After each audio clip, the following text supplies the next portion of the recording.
ဖျားတွေဘာကြောင့်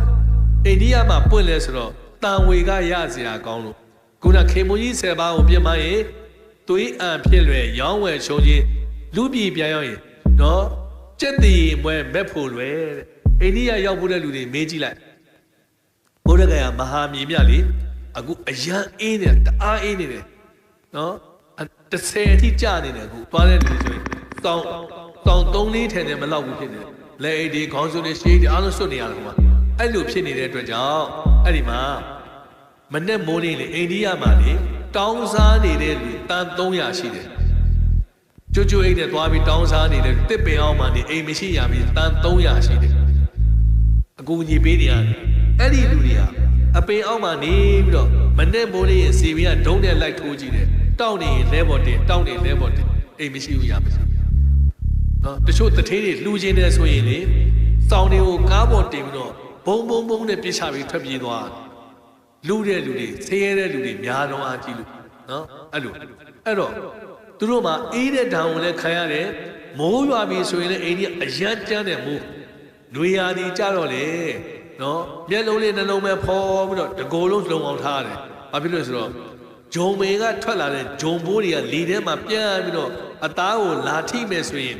ကုတ်လို့မဆုံးနိုင်ဘူးရားနာတွေပေါက်တယ်ဒါတော့အရန်ပြင်းထန်တဲ့အိန္ဒိယဒါပေမဲ့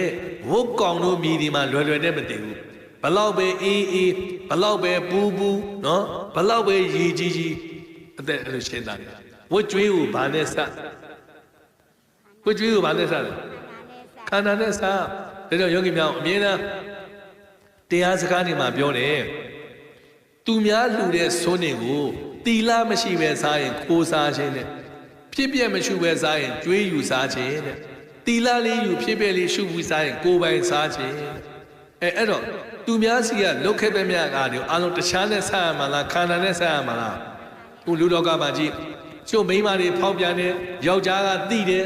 မကွာရဲ့ဘူးလှုပ်ကြွေးနေရတယ်ကျုပ်ယောက်ျားဆိုးတယ်အမျိုးမျိုးလုပ်တယ်မိန်းမကြီးမကွာရဲ့ဘူးကြွေးနေရတယ်ဘာနဲ့ဆက်ရတော့ခန္ဓာနဲ့အဲ့ဒါအပြင်အားလုံးဖုံးကြည့်နေတဲ့လူတွေပဲကြည့်မြင်းနေနွားတွေကျွဲတွေကြည့်လိုက်တာလူဘဝတုန်းကအမျိုးမျိုးလုပ်ခဲ့လို့အဲ့ဒီအလူရှင်အဲ့ဒီပိုင်ရှင်အိမ်မှာခန္ဓာနဲ့သွားပြီးမဆက်နေရဘူးလား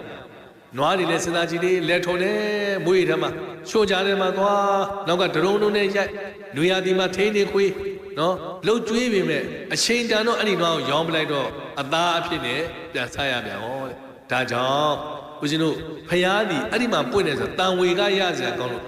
ကဘာမှာအခုလေစัจ java လာမယ်ဘွဲ့တွေလည်းအိန္ဒိယရတယ်အထူးချုံဆုံးပုဂ္ဂိုလ်တွေလည်းအိန္ဒိယထွက်တယ်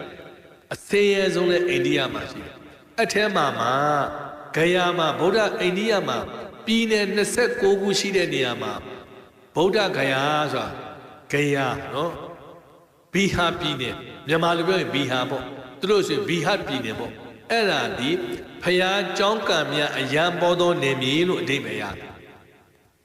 အဲ့ဒီမှာဘာကြောင့်ဖျားပွင့်လဲဆိုတော့စေရတာအများဆုံးယာတိဥရုဖောက်ပြန်မှုအများဆုံးလို့ဖျားဒီအမှတန်ဝေကယူတယ်